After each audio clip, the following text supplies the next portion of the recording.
Fala, amigos do canal Arte Agora. Hoje, 17 de junho de 2025, estamos aqui para a gente bater um papo sobre dicas de acessibilidade.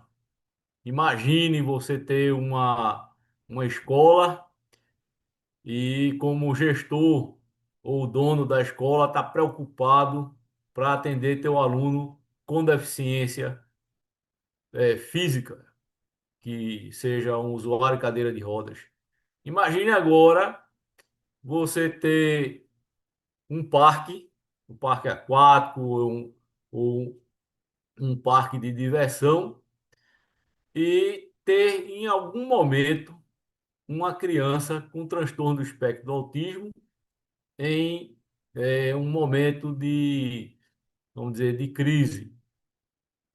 Ou imagine você numa biblioteca atendendo a um aluno com deficiência auditiva, ou outros casos que poderão obstruir a participação da pessoa com deficiência. No caso, você ter uma academia de ginástica e atender a uma pessoa com cegueira. Calma. Tudo isso daí não é preocupação para o gestor ou o dono do empreendimento, tá certo? No sentido de ter que reformular todas as suas estratégias, fazer modificações de impacto. Então, meu nome é Arthur Mendonça, eu estou aqui para conversar sobre dicas de acessibilidade. E por que dicas de acessibilidade?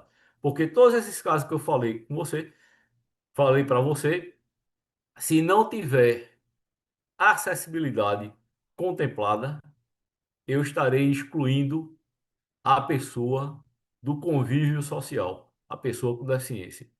Eu trabalho com acessibilidade porque eu acredito na inclusão de pessoas com deficiência com as modificações, as adaptações que os espaços, os comportamentos, os métodos, o transporte, os meios de comunicação eh, eh, podem favorecer, tá certo? Se utilizando de recursos que venham propiciar a acessibilidade. Todos esses casos que eu falei no início, na abertura, tá certo? É onde nós vamos contemplar com algumas dicas de como a gente deve atender a pessoa com deficiência. É certo que para que haja a inclusão tem que haver acessibilidade. Sem acessibilidade não há inclusão. Como assim? Ora, se fala muito sobre inclusão, muito, muito, muito. Inclusão de pessoas com deficiência, principalmente no ambiente educacional, principalmente no ambiente de trabalho, tá certo? Mas se não houver recursos de acessibilidade, não acontecerá a inclusão. Vamos para entender a inclusão com a ferramenta de acessibilidade, vamos compreender a acessibilidade como um sanduíche, um hambúrguer, onde você tem o pão, tem a carne, o queijo, a verdura e o molho. Todas essas camadas, tá certo? Elas são importantes para contemplar, para formar o sanduíche. Ora, se eu tirar a carne, ele modifica, ele deixa de ser, tá certo? Um hambúrguer. Ele vai ser um pão com outros recheios. A mesma coisa é acessibilidade. Acessibilidade, imagine esse sanduíche com várias fatias, vários ingredientes. Então eu tenho acessibilidade é, com as dimensões físicas, tá certo? São aquelas arquitetônicas, aquelas que eu preciso trabalhar o meu ambiente físico, tá? a abertura de uma porta, a largura de uma porta, a questão de ter uma rampa na medida dentro da norma da BNT 9050, a norma de acessibilidade, ter um corrimão adequado com duas alturas. Então, são recursos que propiciam acessibilidade arquitetônica, física. Tá? A acessibilidade também, ela tem uma outra fatia. Lembra daquele sanduíche que eu falei? Tem uma outra fatia que a gente, sem ela, a gente não contempla a pessoa com, principalmente, deficiência sensorial, que seria a pessoa surda e a pessoa com deficiência visual, cego ou baixa visão. É a da comunicação. Seria uma outra fatia, tá certo? Da acessibilidade. Acessibilidade comunicacional. Como é que uma pessoa com deficiência auditiva, ela vai ter acesso a uma biblioteca, ela vai ter acesso às informações de um posto de saúde, não é? Assim como a pessoa com deficiência visual cega. Chega na biblioteca, só tem um livro em tinta, não tem em braille. É, ela, à medida que ela vai é, adentrando aos espaços de um determinado local, tá certo? Que é um local que você encontra cartazes afixados na parede, a pessoa com deficiência visual não vai ter aquela informação que está ali. Essa seria uma outra dimensão. A dimensão do transporte, imagine se o meu transporte ele não for acessível, eu não consigo levar uma pessoa que é usuária de cadeira de rodas, eu não consigo levar uma pessoa idosa que tem mobilidade reduzida. Eu não consigo transportar, dependendo do tipo de equipamento. Eu estou falando aqui de carro, estou falando aqui de ônibus, estou falando das regiões que utilizam barcos, né, embarcações, avião. E é o sistema de transporte porque a gente pega também os aeroportos, as paradas de ônibus, as estações de trem, metrô. Né? Então, assim, esses equipamentos, se eles não tiverem plena acessibilidade, eles excluem acessibilidade arquitetônica, comunicacional no transporte, a urbanística, que é aquela que é todo o entorno de uma cidade que liga um ambiente, um prédio, a uma residência, a um comércio. Então, tudo isso, tá certo? Que está nessa construção de um espaço a outro, as calçadas, as ruas, né? A travessia, os sinais, né? Então são recursos que contemplam a acessibilidade urbanística. A acessibilidade metodológica, que é uma outra fatia do sanduíche, tá certo?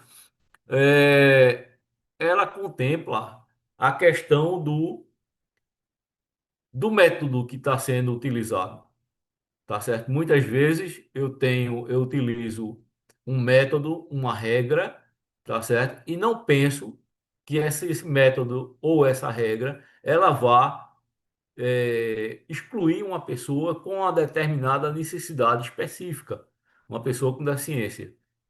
Eu tenho questões, tá certo? Onde até mesmo rotinas de trabalho, tá? Ela, para seguir um determinado método, tem método que é excludente. Então, eu tenho que pensar na acessibilidade metodológica. E uma outra fatia que eu acho importante é a acessibilidade atitudinal. Atitudinal, isso é uma questão minha, tá certo? Isso não tem em livros, que a acessibilidade atitudinal, ela faz com que a sociedade que não consegue ter empatia, não consegue enxergar a necessidade do outro, ela exclui. Eu falei no programa passado, vocês podem acessar ao vídeo que está no canal do Arte Agora, que falei sobre capacitismo, tá? Justamente é isso, é a gente entender que aquela pessoa não tem condições de desenvolver uma certa atividade por conta da sua deficiência, ou o usuário de muletas, ou usuário de cadeira de rodas, ou cegos, né? Pessoas com deficiência auditiva, intelectual, tá certo? Pessoas com transtorno do autismo. Então, como se comporta nessas dimensões, tá? As dicas de acessibilidade. Então, como eu falei que a acessibilidade eu entendo como um hambúrguer, tá certo? Com suas fatias, tá? Uma fatia não é mais importante do que a outra, mas faltando uma delas, tá certo? Deixa de ter acessibilidade. Então, acessibilidade plena, tá? Não existe acessibilidade pela metade, não existe meia acessibilidade. Ou tem ou não tem. Então, para que eu atenda a o meu aluno na universidade, na escola, para que eu atenda a uma pessoa que vai fazer uma atividade física numa academia ou num clube ou um esporte, para que eu possa fazer com que meu ambiente de trabalho ele seja compatível e acessível a todas as pessoas, com ou sem deficiência. Eu preciso de dicas. Então vamos lá, tá? Como seria a situação do atendimento a um aluno usuário de cadeira de rodas na escola? Eu faço trabalhos de diagnóstico de acessibilidade e tenho uma experiência em instituições de ensino. Eu faço o levantamento dessas dimensões todas de acessibilidade em um ambiente escolar. Em uma instituição de ensino superior, eu tenho serviços prestados a instituições aqui em Recife e tenho também trabalhado muito a capacitação de gestores e professores através da Universidade Federal da Paraíba, todos os professores e gestores do estado da Paraíba, quer seja estadual, municipal ou até mesmo privado. Então, desde 2021 que eu venho trabalhando a capacitação de como eles devem promover a acessibilidade. Muitas vezes acontece o seguinte, eu tenho uma escola privada e aí um pai vai matricular um aluno, um filho, que seja usuário de cadeira de roda. A primeira coisa que o dono da escola diz, pelo amor de Deus, vou ter que mudar toda a estrutura da escola. Eu tenho que quebrar tudo, alargar a porta, fazer rampa. A questão da acessibilidade física, acessibilidade arquitetônica, tá? Começa por aí. É fato. É fato que se eu tenho um aluno usuário de cadeira de rodas, eu vou ter que ver toda a minha estrutura, se o atende no banheiro, se a ida dele para a cantina, a ida dele até a quadra. Então, toda a circulação que todo aluno faz, o aluno com deficiência física deve fazer. Dica, tá certo? Primeiro, observar os pontos que são barreiras físicas que vão impedir que esse aluno possa circular com autonomia, independência e segurança, tá? A acessibilidade tem esse tripé, tá?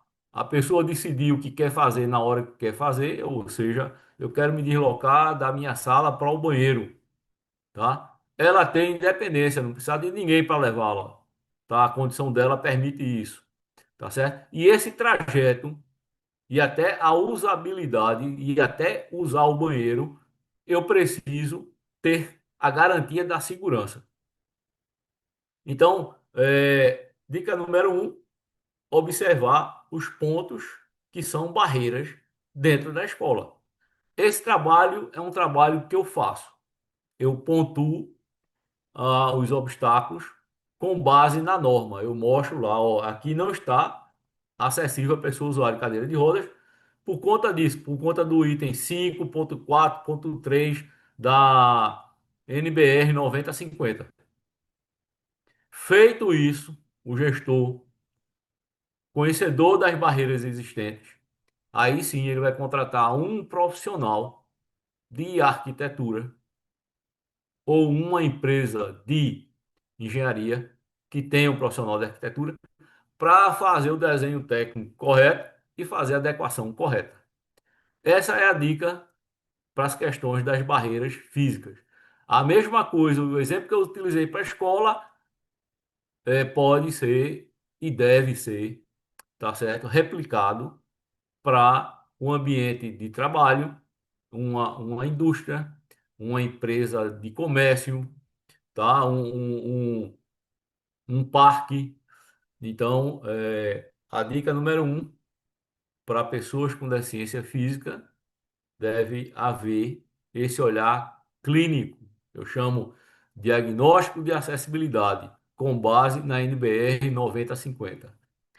Dica número 2: nós vamos trabalhar ah, o ambiente para que as pessoas com deficiência auditiva possam se comunicar dentro desse ambiente. Não vou usar mais o ambiente escolar, vou utilizar o ambiente de trabalho, tá?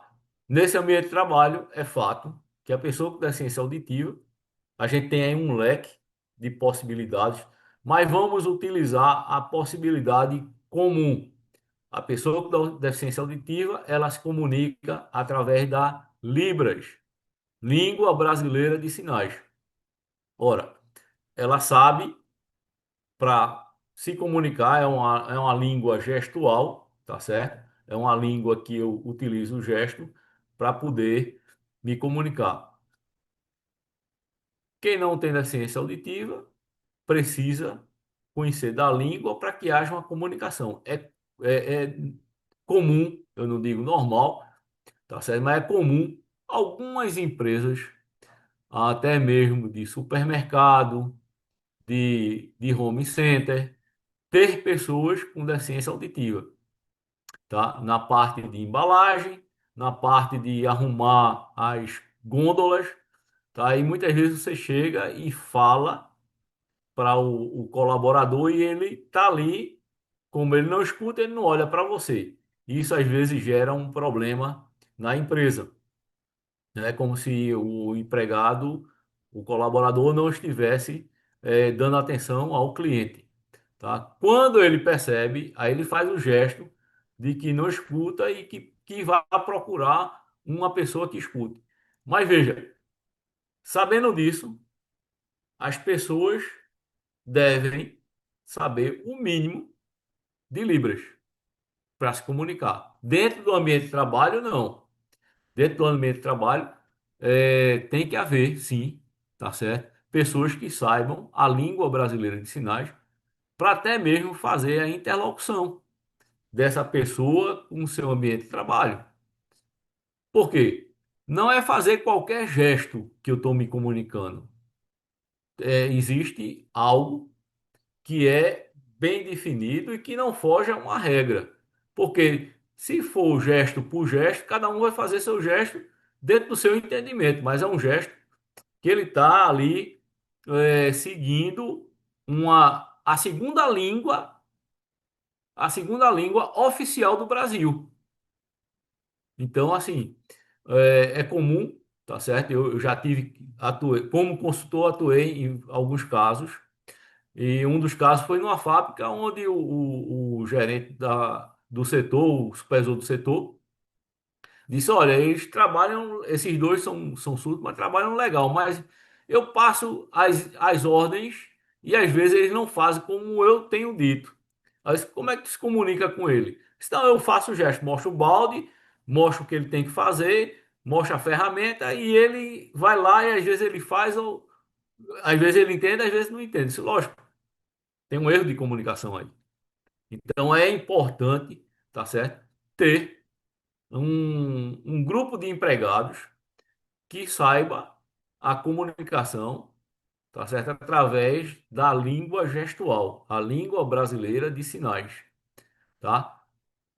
Em se tratando de escola, em se tratando de instituição de ensino superior, é obrigatório a instituição prover de um intérprete, tá? O aluno tem direito, sim. É lei, tá certo? E a escola não pode negar isso, porque a escola é uma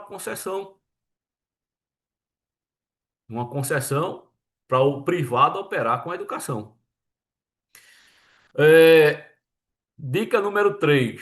Eu falei número um sobre a deficiência física. A 2, como atender e o básico para atender a pessoa com deficiência auditiva, tá certo? E a dica número 3 para a pessoa com deficiência visual. A pessoa com deficiência visual, eu tenho aí o cego, o baixa visão e eu tenho visão monocular. O baixa visão, dependendo do seu caso, e o visão monocular, às vezes a sociedade não enxerga que eles têm essa deficiência. E às vezes eles não se posicionam como tal, mas têm direito, tá? Então é comum a gente ver pela rua pessoas com bengala na cor verde se locomovendo, depois sentando no transporte, puxando o celular e vendo o celular. Então, assim, vai dizer, opa, aquele cara ali, ele tá usando de má fé. Mas não, a condição visual dele é tal, de tal forma que ele precisa de uma bengala, porque ele não tem um campo visual embaixo, e ele vai tropeçar, cair em buraco, ele vai bater em, em, em- naqueles picolés, aqueles canos que ficam nas calçadas, né? Ele vai ter dificuldade na sua locomoção, mas ele consegue, com o celular próximo do rosto, enxergar. Ou utilizar no próprio celular um recurso de lupa, de ampliar texto, de ampliar figuras. Então, para a pessoa com deficiência visual, tá certo? Que aí é uma deficiência sensorial. Em cada ambiente nós precisamos fazer uma adequação. O gestor da escola, ele não precisa ficar preocupado em ter que quebrar a escola toda. Ah, porque tem escada? Cego sobe escada. Cego desce escada. Vai precisar da questão de, de, de linha guia. A linha guia é algo que vai guiar o cego dentro de uma rota. Que tipo de linha guia? O piso tátil. O piso tátil é uma linha guia. Pelo menos dê uma rota a ele para ele ir de um ponto a outro. Os pontos que são de deslocamento da sala da escola para a cantina, da sala da escola para a quadra, para o salão de festa, para o banheiro. E aí a gente tem que pensar, tá certo? Na condição da pessoa com deficiência visual, numa condição mais extrema, cego, tá certo?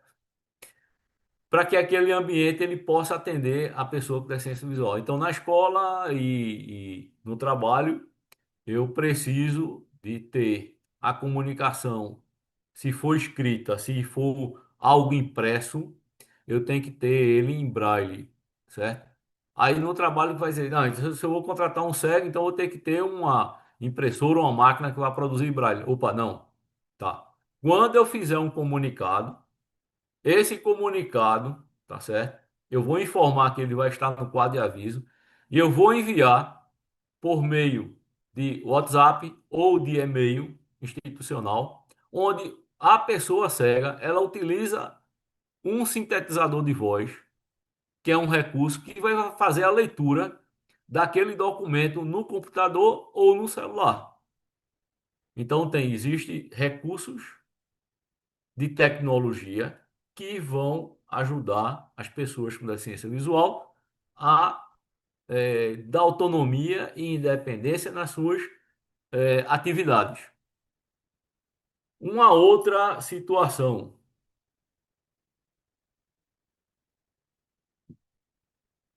pessoas com deficiência intelectual. Eu vou separar aqui em dois grupos: a deficiência intelectual e as pessoas que tem um laudo de transtorno do espectro do autismo, que é considerado, por lei, pessoa com deficiência.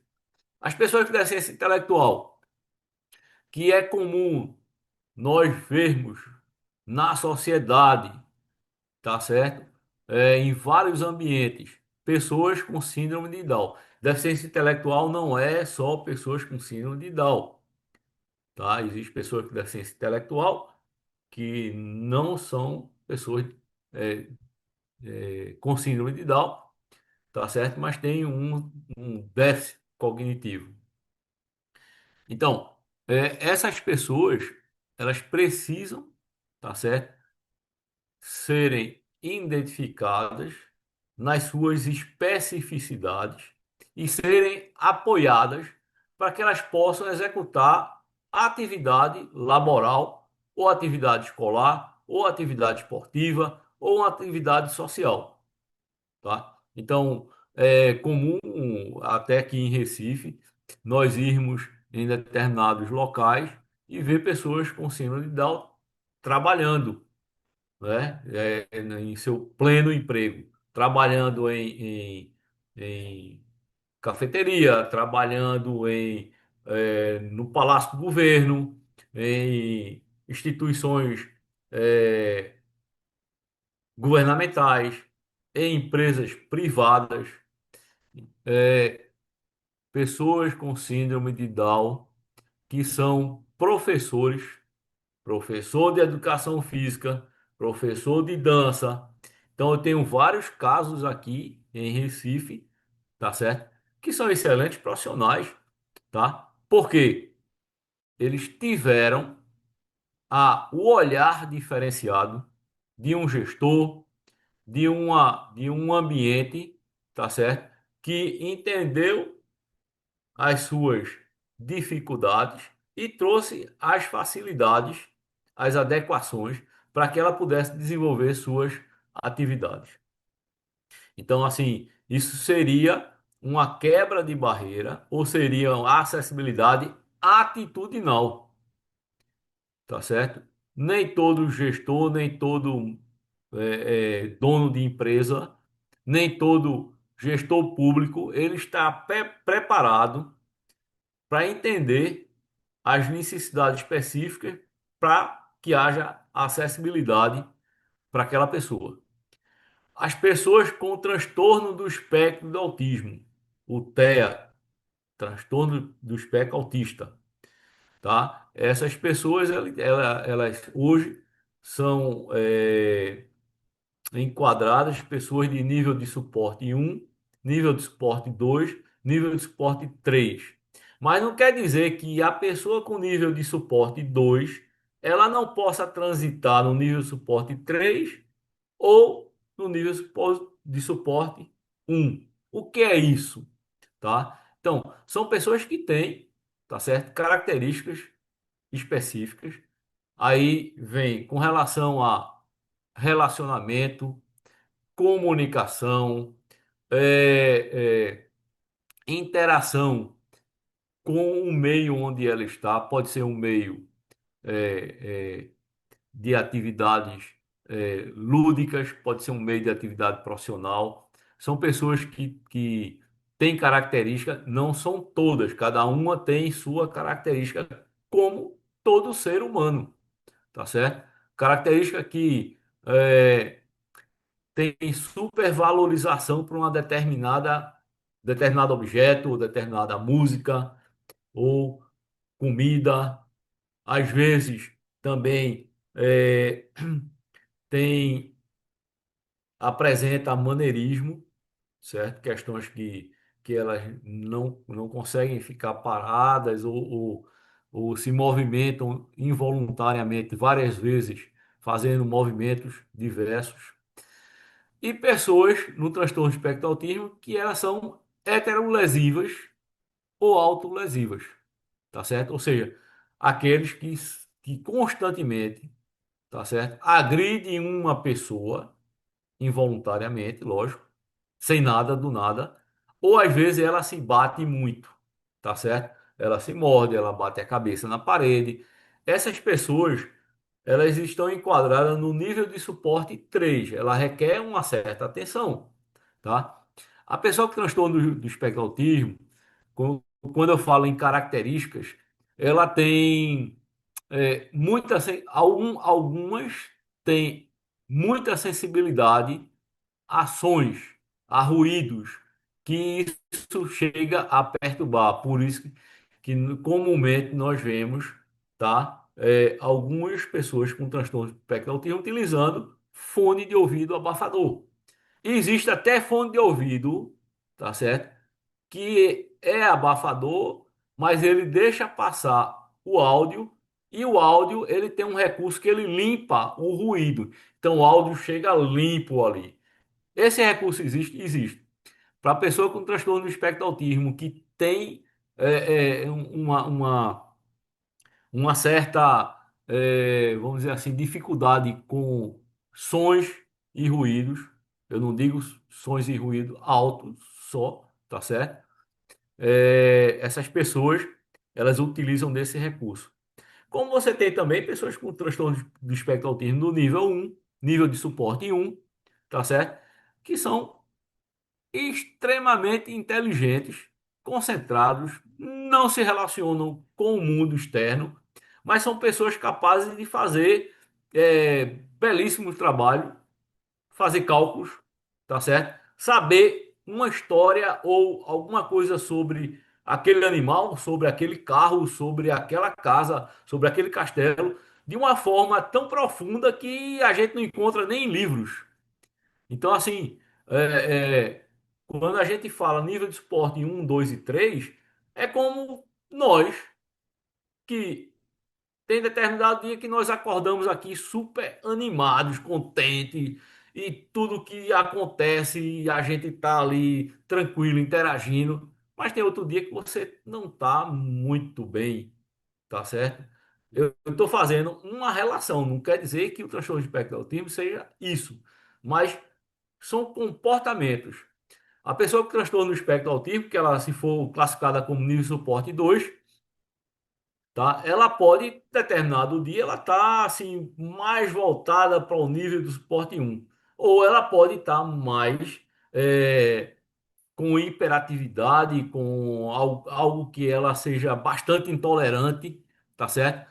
Quando eu falei do som, também tem a intolerância à questão da luminosidade, tá certo? Ou a supervalorização por texturas, por coleções de carrinhos, por coleções de bonecas.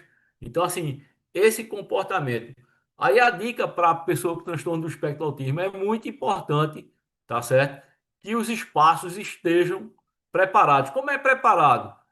Que todos os colaboradores saibam dessa informação, saibam como tratar no sentido de atender, de acolher, tá certo? Então isso aí vai desde shopping center, grandes shoppings, é, estação de trem, aeroportos, tá? Centros comerciais. Existe hoje, tá certo? Um comportamento onde eu fui aqui num hotel em Muro Alto, certo? Lá na praia de Muro Alto, em Porto de Galinhas, em Pojuca, né? Que é em Pernambuco, que é o Summerville. Summerville, tá? É um resort, tá? Com excelência de atendimento. Eles lá tem um selo, tá certo? De empresa que todos os colaboradores sabem o que é transtorno do espectro do autismo, compreendem o nível de suporte um, 2 e 3, e em determinado momento de crise, eles sabem atender. Então tem uma sala lá que eles classificaram de sala azul. Essa sala é uma sala que, de repente, lá no hotel tem muito movimento de gente, tem som alto, e a pessoa com transtorno do espectro do autismo pode ser uma criança, um adolescente ou um adulto, vai para essa sala lá, ele pode fazer uma leitura, ela lá pode brincar mais confortável, é uma sala com nível de ruído baixo, tá certo? E a iluminação também bem trabalhada, uma iluminação branda. Então, eu estou dando exemplos, tá certo? De empresas que sabem lidar com essa situação. No caso, eu falei do Summerville. Tem aeroportos hoje que tem a sala azul, tá certo? Vocês não têm ideia do que é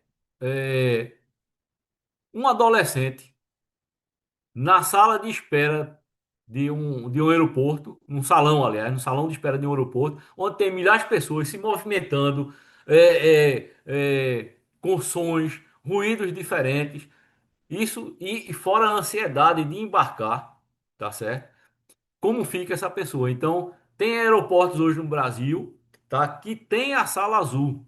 A sala azul conforta no sentido de ter menos gente, menos ruído, menos iluminação, menos estímulo visual, tá certo? E a antecipação da informação para a pessoa com transtorno de espectro autista para que ela não tenha a amplitude, que não tenha o start, tá certo? Para aumentar o nível de ansiedade. Então, assim, eu falei em hotel, falei em aeroporto, e tem também hoje, tá? Em alguns lugares, shopping center, tá? Alguns municípios, até os municípios de Pernambuco, eles, alguns aderiram à Casa Azul. É um projeto, do deputado federal, é, Eduardo da Fonte, tá certo? Que leva para determinadas prefeituras que são, que aderem a esse projeto, montar a Casa Azul. Então isso aí está em Pernambuco, em alguns municípios está acontecendo, ou seja, para as pessoas com transtorno de espectro autista terem um atendimento num local único, tá certo? O primeiro atendimento. Tem shopping center que tem a sala de conforto ou a sala de abrigo, tá? Para que na hora que disparar um gatilho, uma pessoa com transtorno de espectro autista, pode ser de nível suporte um, 2 ou 3, tá certo? Que ela fica altamente fora de si, tá certo? Existe essa sala com pessoas capacitadas para que consiga amenizar aquela situação. Então, assim, essas dicas que eu dou de acessibilidade, ela envolve tanto comportamento, tanto estrutura física, tanto equipamentos, são situações que é necessário, tá certo? Procurar um especialista para que ele possa trabalhar isso dentro do seu empreendimento, dentro da sua organização. Esse é o trabalho que eu faço. É o trabalho que eu faço. Eu sou constantemente convidado por instituições públicas e privadas para que a gente possa dar o melhor atendimento, prestar um melhor serviço a todo tipo de pessoas, com ou sem deficiência. Quando eu falo com deficiência, eu englobo aí também as pessoas com mobilidade reduzida. Então, amigos e ouvintes do canal Arte Agora, tá? Esse momento de hoje, no dia 17 de junho de 2025, tá? Quero agradecer ao Alexandre Santos e parabenizá-lo pela iniciativa, tá certo? De sempre trazer uma temática, tá? Importante para a sociedade. Então, aqui eu desejo a todos sucesso, tá? E me coloco à disposição, tá? Através do canal Arte Agora, tá certo? Para tirar dúvidas, para interagir. Alexandre, se você em algum momento quiser fazer uma live que a gente possa trazer todos os seus participantes do canal Arte Agora para poder conversar, perguntar o que quiser sobre acessibilidade e inclusão. Estou à disposição. Forte abraço a todos.